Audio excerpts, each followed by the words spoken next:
Smart and legal guidance. Download the application now. नमस्कार दोस्तों, अभी रिसेंटली सुप्रीम कोर्ट के द्वारा एक बहुत बढ़िया जजमेंट पास करा गया है। एक लैंडमार्क जजमेंट भी हम इसे बोल सकते हैं। आप लोगों ने section number 313 of the code of criminal procedure 1973 का तो नाम सुना होगा।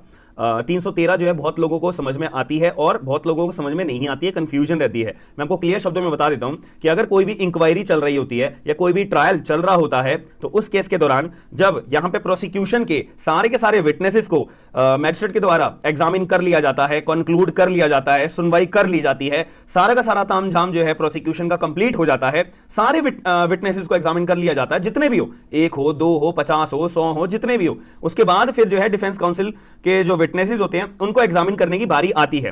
तो यहां पे जब प्रोसिक्यूशन के विटनेस खत्म हो जाते हैं, एग्जामिन होने से सब कुछ हो गया, फिर जब डिफेंस काउंसिल के विटनेसेस के एग्जामिन करने की बारी आती है, उससे पहले जो ये बीच का टाइम पीरियड होता है, ये बीच की जो स्टेज होती है, यहां पर मैजिस्ट्रेट के पास मतलब एक ड्यूटी है, एक मैंडेटरी ड्यूटी है कि 313 की प्रोसीडिंग्स जो है मैजिस्ट्रेट कंडक्ट करवाएंगे। 313 ऑफ द सीआरपीसी की यहां पे प्रोसीडिंग्स होंगी, ये बीच के स्टेज पे, और बहुत ही ज्यादा जरूरी होता है।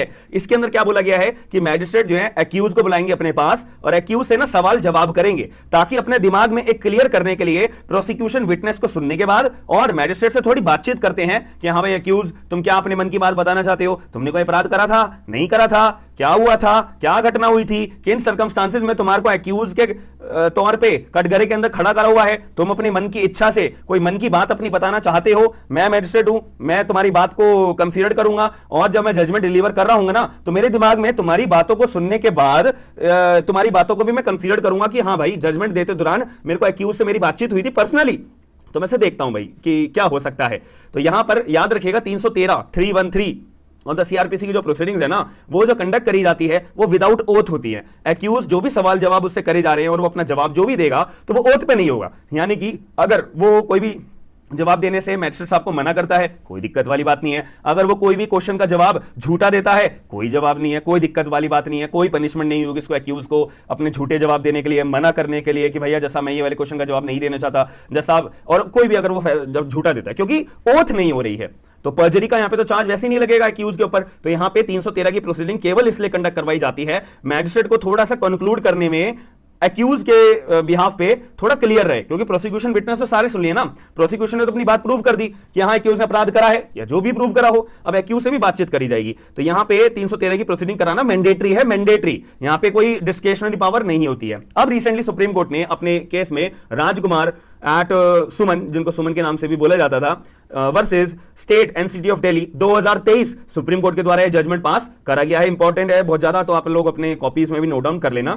यहां पे सुप्रीम कोर्ट ने क्लियर शब्दों में एक बात बोली है कि जो भी जुडिशियल ऑफिसर होगा जो पर्टिकुलर अपनी ट्रायल चलवा रहा होगा, इंक्वायरी चला रहा होगा, तो जुडिशियल ऑफिसर को यहां पे क्लियर तौर पे बोला है कि भाई आप 313 की जब प्रोसीडिंग्स अपनी कंडक्ट करोगे ना तो आप प्रोसिक्यूटर की भी हेल्प लोगे, आप डिफेंस काउंसिल की भी हेल्प लोगे, ठीक है, अपने क्वेश्चन पुट अप करने के लिए 313 की प्रोसीडिंग्स के दौरान एक्यूज से जो भी जज साहब जुडिशियल ऑफिसर अपना क्वेश्चन की सुनवाई, क्वेश्चन की पूछताछ करेंगे ना एक्यूज से, तो वो क्वेश्चन प्रिपेयर करने के लिए प्रोसिक्यूटर की भी मदद ली जाएगी, यानी कि वकील जो प्रोसिक्यूटर होगा विक्टिम के बिहाफ पे, और डिफेंस काउंसिल की भी मदद ली जाएगी जो कि एक्यूज का बिहाफ पे जो वकील होता है ना, डिफेंस काउंसिल हम उसे बोलते हैं, तो उसकी भी मदद ली जाएगी। यहां पे सुप्रीम कोर्ट ने बोला है। हालांकि अगर मैं आपको ये क्लियर बात बोलूं, अगर सुप्रीम कोर्ट के जज साहब 2023 में ये जजमेंट पास नहीं भी करते ना तो भी हमारे पे प्रावधान है कानून के अंदर। अगर आप यहां पर सेक्शन नंबर 313 का क्लॉज नंबर 5 पढ़ोगे ना तो उसमें भी यह बात लिखी हुई है कि जो भी मैजिस्ट्रेट, जो भी जुडिशियल ऑफिसर इंक्वायरी के दौरान या ट्रायल के दौरान 313 की अपनी प्रोसीडिंग्स कंडक्ट करवा रहे हैं ना, तो उनकी एक ये मैंडेटरी ड्यूटी है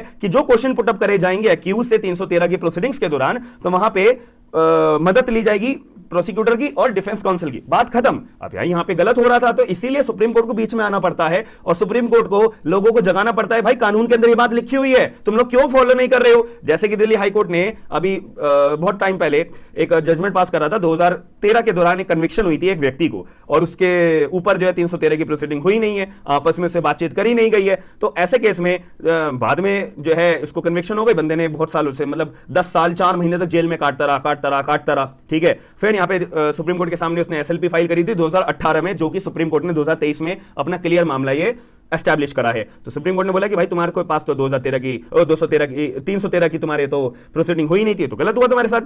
तो तुम्हारी हम कन्विक्शन सेट असाइड करते हैं। और एक और जेन्युइन बात बताऊं, 313 का जो क्लॉज नंबर 5 है ना, जो ये बात बोलता है, ये 2009 के अंदर ऐड हुआ था। कन्विक्शन कब हुई थी? 2003 के अंदर। तो सुप्रीम कोर्ट ने बोला था कि भाई जब 2009 में ये प्रोविजन ऐड हो गया था, तब भी दिल्ली हाई कोर्ट ने जो अपना ये प्रोविजन का इस्तेमाल करते हुए उस व्यक्ति की 313 की प्रोसीडिंग को कंडक्ट नहीं करा। ये तो बहुत गलत बात हो गई। तो हम एक्यूज तुम्हारी जो कन्विक्शन है वो सेट असाइड करते हैं, बात खत्म हो जाती है। तो यहां पर आप लोग ये समझ पा रहे होंगे कि 313 की जो प्रोसीडिंग्स हैं कितनी ज्यादा इंपॉर्टेंट इंपैक्ट डाल सकती है पूरे के पूरे केस के दौरान। पूरा का पूरा केस ही पलट सकता है केवल और केवल अगर कोर्ट के द्वारा 313 की प्रोसीडिंग्स कंडक्ट नहीं करी होती है। तो वीडियो के स्टार्टिंग में इसीलिए पहले मैंने आपको एक्सप्लेन कर दिया 313 सीआरपीसी 1973 का मतलब क्या होता है। कि एक बार प्रोसिक्यूशन एविडेंसेस एनालाइज होने के बाद, एग्जामिन होने के बाद, कंक्लूड होने के बाद, जब डिफेंस काउंसिल के एविडेंसेस को लिया जाता है, कंसिडरेशन में लिया, उससे पहले जो ये बीच का टाइम पीरियड होता है, बीच की स्टेज होती है, इसमें मैजिस्ट्रेट जो है और एक्यूज दोनों आपस में बातचीत करते हैं। तो आई होप आपको वीडियो के अंदर जो मैंने जानकारी दी है इंपॉर्टेंट लगी होगी। जजमेंट की कॉपी डिस्क्रिप्शन बॉक्स के अंदर दे दूंगा,